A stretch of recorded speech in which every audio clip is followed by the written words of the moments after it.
Good morning students. I am going to explain lesson 1 the last lesson. ये आप लोगों की टेक्स्ट बुक फ्लेमिंगो का फर्स्ट लेसन है जिसका टॉपिक है नेम है जो लास्ट लेसन आखिरी सबक। तो इसके जो राइटर हैं एल्फोंस डॉटेट। ये जो कहानी उन्होंने लिखी है ये उस समय की है जब 1870-71 में फ्रांसीसी और प्रशियन युद्ध हुआ था। तो प्रशिया ने फ्रांस को हरा दिया था, ठीक है, और फिर फ्रांस के जिले एल्सेस और लॉरेन प्रशिया के हाथों में चले गए थे। तो जब दूसरे देश का शासन हो जाता है तो स्कूल में के जीवन पर क्या प्रभाव पड़ता है ये कहानी लिखी गई है। तो इसमें जो है ये बताया गया कि पहले फ्रांस के जिलों में फ्रांसीसी पढ़ाई जाती थी, फिर ये ऑर्डर हो गया कि अब फ्रांसीसी नहीं पढ़ाई जाएगी, यहाँ पे जर्मन पढ़ाई जाएगी। तो इस वहाँ के जो टीचर हैं और वो बहुत परेशान हैं कि अपनी भाषा ये लोग नहीं पढ़ पाएंगे, और वो जो है जो बच्चे हैं वो भी परेशान हैं। तो राइटर यहाँ पे बताते हैं कि किस तरह से उनको बहुत ही ज़्यादा कष्ट हो रहा था। तो वो जो है सोच रहे थे कि अब हमने अभी तक ठीक से क्यों नहीं पढ़ा है ना। तो हमने आप लोगों को इससे पहले के वीडियो में यहाँ तक पढ़ाया था। अब हम आज यहाँ से स्टार्ट कर रहे हैं और इससे पहले हम आप लोगों को चार वीडियो करवा चुके हैं। अब ये 5वां वीडियो जो यहाँ से स्टार्ट होगा। तो आप लोग अपनी बुक में देखिए, ठीक है। You ought to have seen how everyone set to work and how quiet it was. The only sound was scratching of the pens over the paper. तो किस तरह से तुमने देखा होगा कि हर व्यक्ति किस तरह अपना काम करने लग गया होगा और कितनी शांति थी वहाँ। कागज पर केवल पेनों के चलने की आवाज के अलावा सब शांत था। Once some battles flew in, but nobody paid any attention to them, not even the littlest ones, who worked right on tracing their fish hooks as if as if that was French too. तो एक बार कुछ भौरे उड़कर अंदर आए पर किसी ने उन पर ध्यान नहीं दिया, यहाँ तक कि छोटे बच्चों ने भी नहीं, जो अपने फिश हुक से सीधे ट्रेसिंग का काम कर रहे थे।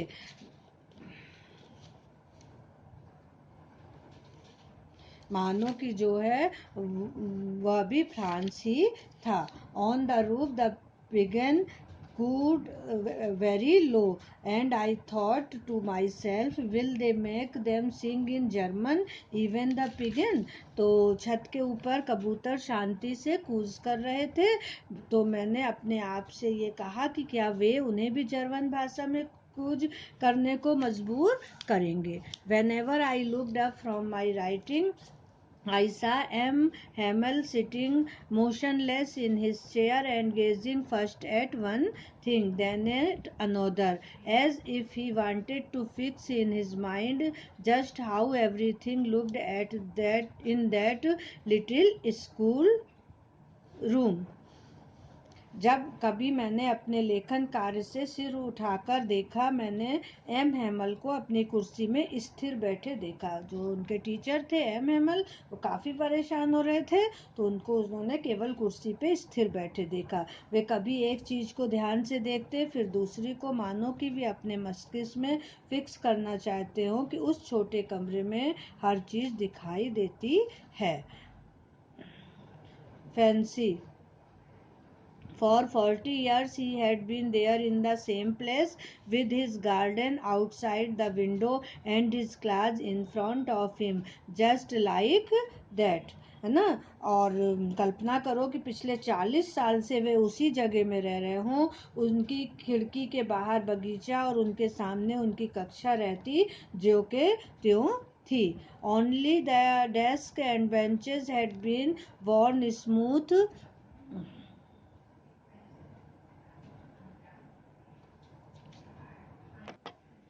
केवल डेस्क और बेंचेस उपयोग के कारण घिसी व चिकनी थीं। The walnut trees in the gardens were taller, and the hope vine that he had planted himself tuned about the windows to the roof. अखरोट के वृक्ष ऊंचे हो गए थे और होप वाइन लता जो उन्होंने लगाई थी खिड़कियों से होती हुई छत तक पहुंच गई थी. How it must have broken his heart to leave it all, poor man. इन सबको छोड़कर जाना किस तरह उनके लिए हृदय विदारक होगा बेचारा आदमी. To hear his sister moving about in the room above packing their trunks for they must leave the country next day. उनकी बहन जो है को ऊपर कमरे में ट्रंक्स को पैक करते सुनना भी कितना दुख भरा होगा क्योंकि उनको अगले दिन ही गांव छोड़कर जाना पड़ेगा. But he had courage to hear every lesson to the very first. किंतु उनमें हर पाठ को अंत तक सुनने की हिम्मत थी. After the writing we had a lesson in history and then the babies chanted their ba ba be bo bu बू, है ना. तो और जो हमारी राइटिंग के करने के बाद हमारा इतिहास का पाठ था और फिर बेबीज ने उनका बा बे बी बो बू गाया. ठीक है.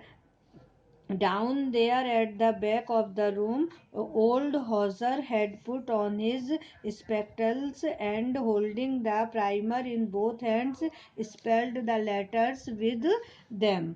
नीचे कमरे के पीछे वृद्ध हाउसर ने अपना चश्मा पहन लिया था और अपनी प्राइमर को दोनों हाथों में थाम रखा था. उसने भी उनके साथ अक्षर स्पेल किए. You could see that he too was crying. His voice trembled with emotion, and it was so funny to hear him that we all wanted to laugh and cry. तुम यह देख सकते थे कि वह भी रो रहा था. उसकी आवाज भावनाओं के साथ कांप रही थी और सुनने में एक ऐसा मजा आ रहा था कि हम सभी हंसना और रोना चाहते थे. Ah, how well I remembered it, that last lesson. वह आखिरी सबक जो है कितने अच्छे से मुझे याद है. तो इस तरह से जो राइटर हैं वो अपने उस समय की बातों को बता रहे हैं. तो इसके आगे All at once at the church clock struck 12. अचानक चर्च की घड़ी ने 12 बजाए. Then the Angelus और फिर एंजिलस ने. At the same moment the trumpets of the Prussians returning from drill sounded under our windows. उसी क्षण प्रशियंस को ड्रिल से वापस होने के लिए बिगुल बजाए जो हमारी खिड़कियों से सुनाई दिए. M Hamel stood up very pale in his chair. M Hamel अपनी कुर्सी से बिल्कुल से थके हुए पीले वर्ण की तरह होकर खड़े हो गए. आई नेवर सा हिम लुक सो टाल. मैंने कभी भी उन्हें इतना ऊंचा नहीं देखा था. My friend said he. उन्होंने कहा मेरे मित्रों. I but something choked him, he could not go on. मैं लेकिन उनका गला पूरी तरह से भर आया और वे कुछ नहीं बोल सके. Then he turn to the black board. फिर वे ब्लैक बोर्ड की ओर मुड़े.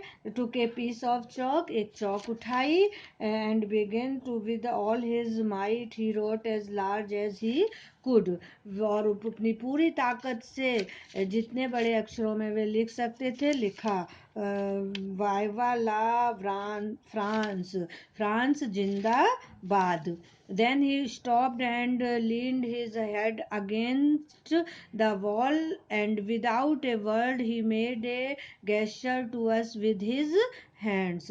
फिर वे रुके और अपना सिर दीवार से लगाया और बिना एक शब्द के उन्होंने अपने हाथ से सबकी भलाई का हाव भाव प्रदर्शित किया. School is dismissed, you may gay.